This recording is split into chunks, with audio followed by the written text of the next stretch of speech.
아멘. 오 시간도 하나님의 말씀이 우리 마음 가운데 온전히 들려질 수 있기를 축복합니다.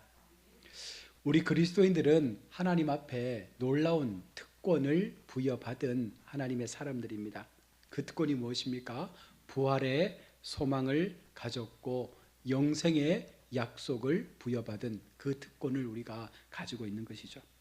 또한 날마다 하나님의 인도하심 속에서 하나님께서 우리의 보호자가 되어주신다라고 하는 그 특권을 우리가 부여받고 살아갑니다. 여러분, 이보다 더 큰 축복이 있겠습니까?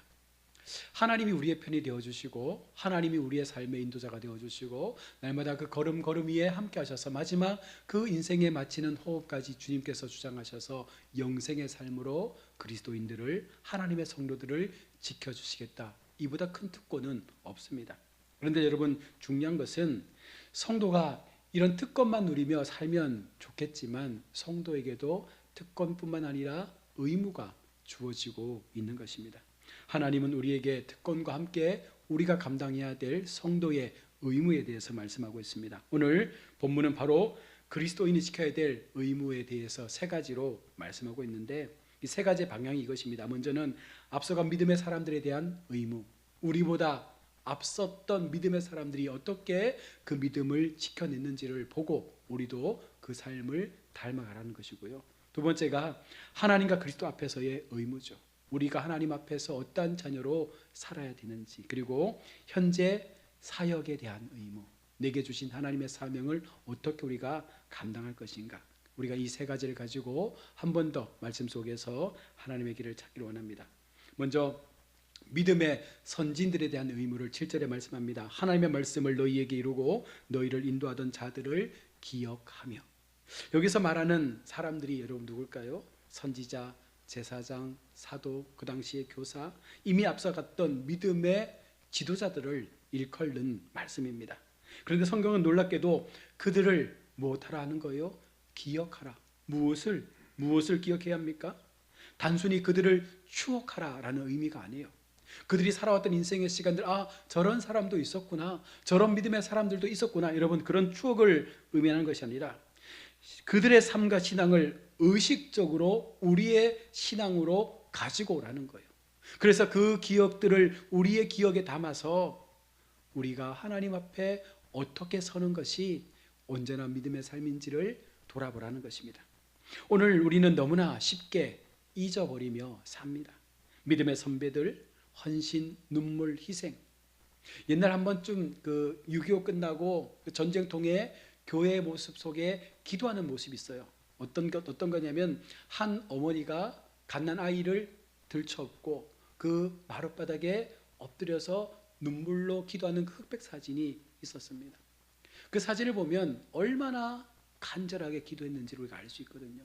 우리 믿음의 선배들은 그렇게 헌신과 눈물, 희생을 포함해서 하나님 앞에 기도의 제단을 쌓았던 것입니다. 그 열매를 오늘 우리가 먹고 있는 거죠. 자, 그렇다면 우리도 동일하게 우리의 믿음의 다음 세대들에게 우리가 흘려야 할 눈물들, 우리가 그들 가운데 보여줘야 할 믿음의 어떤 모습들을 갖지 못하면 이 말씀 자체가 맥이 끊기는 거예요.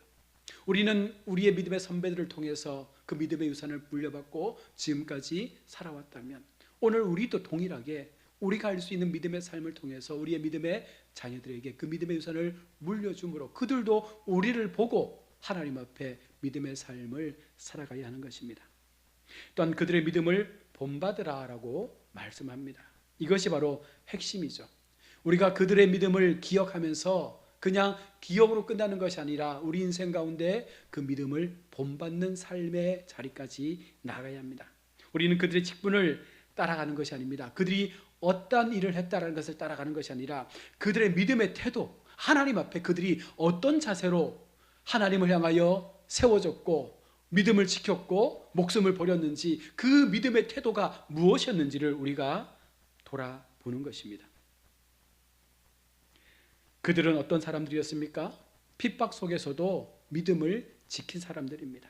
고난 속에서도 하나님을 붙잡았고 죽음을 맞이하면서도 죽음 앞에서도 그들은 믿음을 버리지 않았습니다. 옛날 목사님들 부흥회하면서 그런 말씀 많이 하셨거든요. 당장 우리 주님 오시면 여러분들 구원받을 수 있겠습니까? 아니 지금 공산당이 내려와서 우리의 교회로 들어와서 총칼을 내밀면서 예수님을 부인하면 살려주겠다고 말하면 하나님 앞에 나는 죽어도 예수님 부인 못합니다 라고 말하면서 그들의 총칼 앞에 내 목숨을 내어놓을 그런 믿음의 용기가 있습니까? 라고 많이 물었거든요. 여러분 어떻습니까? 우리는 그런 마음이 있습니까? 그런 믿음의 태도가 있습니까? 어떠한 경우에라도 하나님 앞에 이 믿음을 지켜내기 위해서 죽을지언정 하나님 나는 절대로 주님을 버리지 않겠습니다 라는 그 마음을 가지고 우리가 그들의 믿음의 태도를 배워야 한다는 것입니다. 또한 그들의 마지막을 보라 라고 말씀합니다. 그들의 행실의 종말을 주의하여 보라. 사람은 처음도 중요한데 마지막이 중요하잖아요. 여러분 죽음 앞에 우리의 보여지는 그 믿음의 태도가 진짜 믿음인 거예요.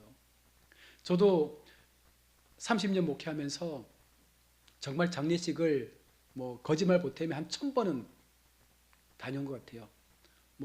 큰 교회들은 1년에도 한 100번 이상씩 장례가 치러지니까 장례를 엄청 많이 다녔는데 그 마지막 임종 앞에서 임종 예배를 드릴 때 가족의 모습들, 특별히 임종 앞에서 죽음을 맞이하는 그 한 장로님, 집사님, 성도님의 모습을 보면 그가 어떻게 살았는지를 알 수 있는 것입니다.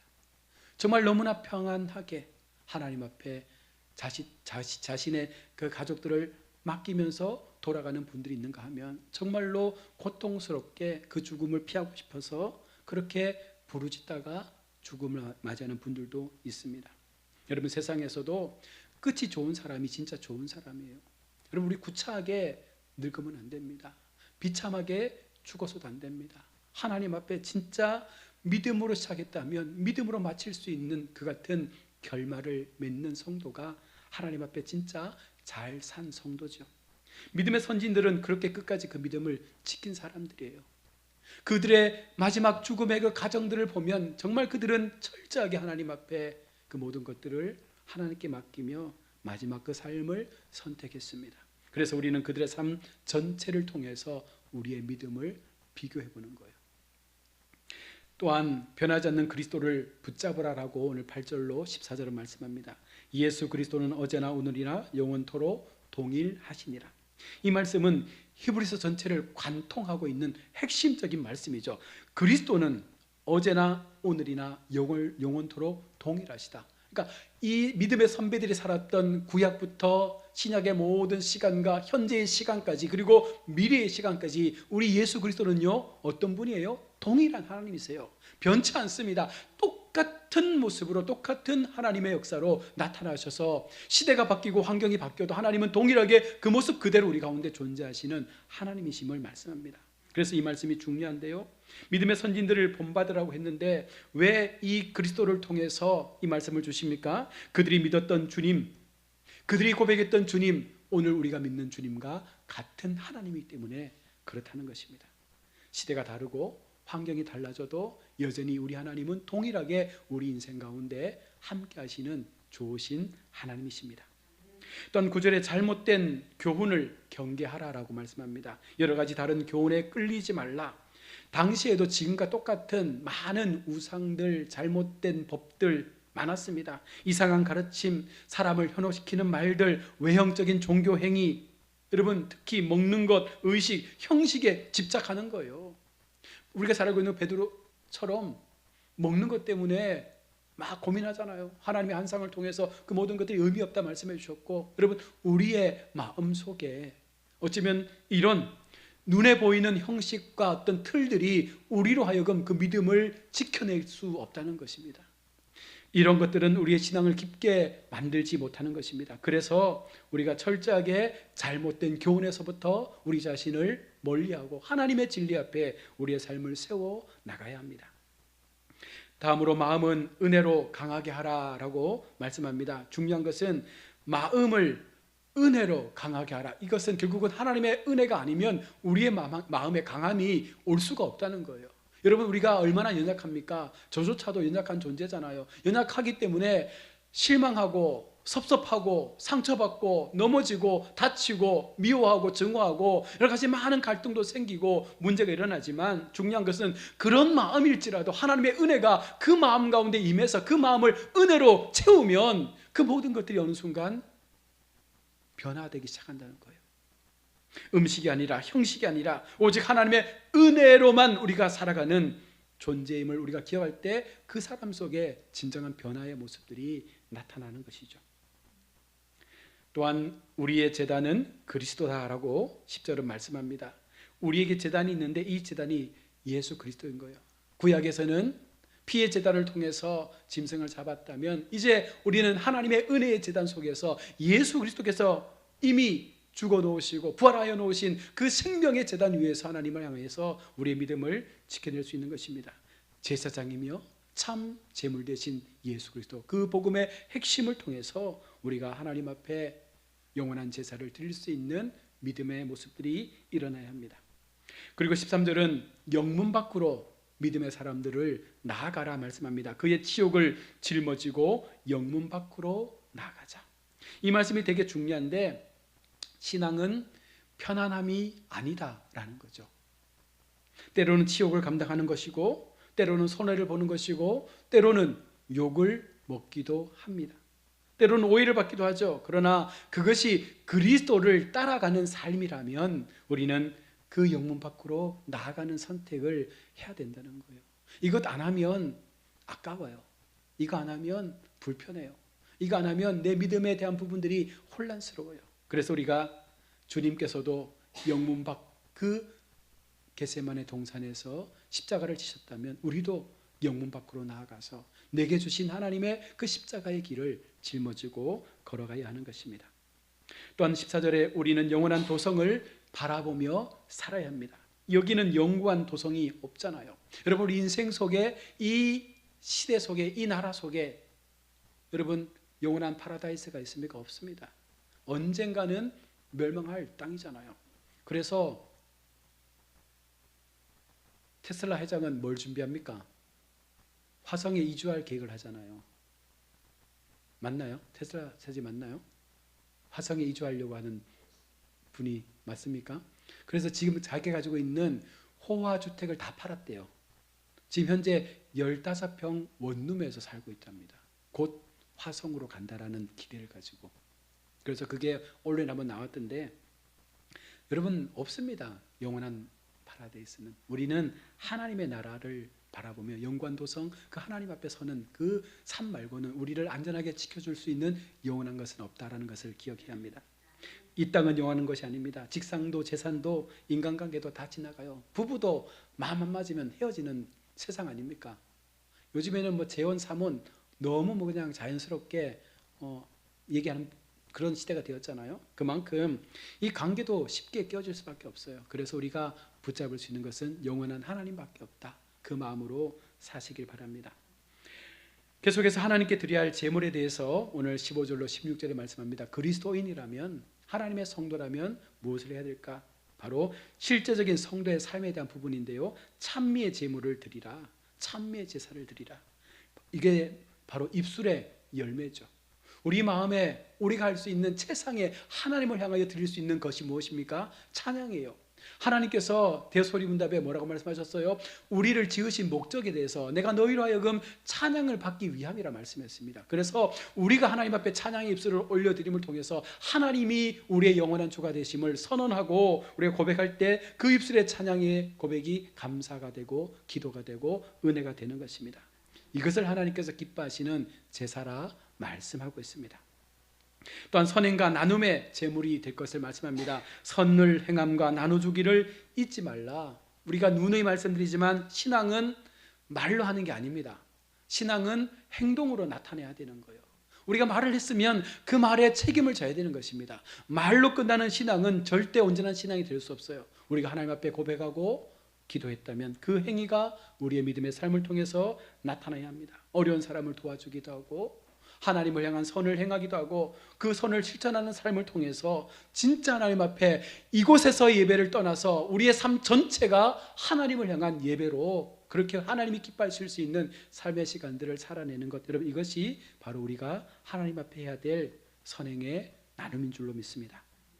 또한 17절에서는 사역에 대한 의무를 말씀하죠. 너희를 인도하게 하는 자들에게 순종하고 복종하라. 다시 말하면 앞서 세운 사역자들, 믿음의 지도자들을 너희가 기억하고 그들에게 순종하고 그 말에 하나님의 마음을 가지고 따르라는 것입니다.